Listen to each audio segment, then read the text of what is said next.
Hello, my name is Reagan Martin. I'm from Eastern Arkansas, and this year I will be teaching third grade.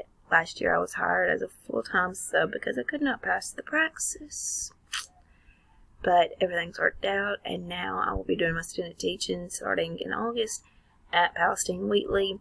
I'm so excited, and I will still be in the third grade. One of the reasons I want to be a teacher is because yes, the basic reason is I love working kids. It takes a special person to work with kids. It's not for everybody. You have to have patience. You have to understand where they come from. You have to have a love for children, I believe.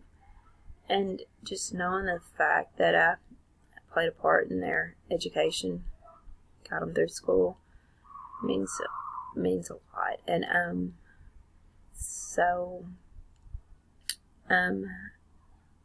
like I said, I'm teaching third grade at Palestine Wheatley. Classroom management,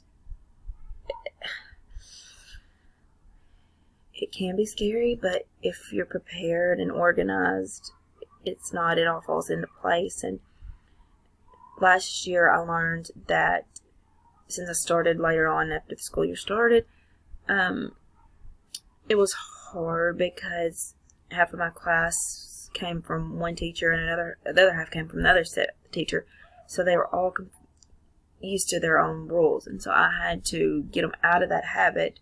But I tried to keep them in their habit they were used to, but then go along with my rules. And that was one thing that we kind of struggled with. But this year, starting from day one, we'll have the rules in place, and I'm hoping that's going to make a huge difference in so many things. And so, everybody, I hope you have a great day.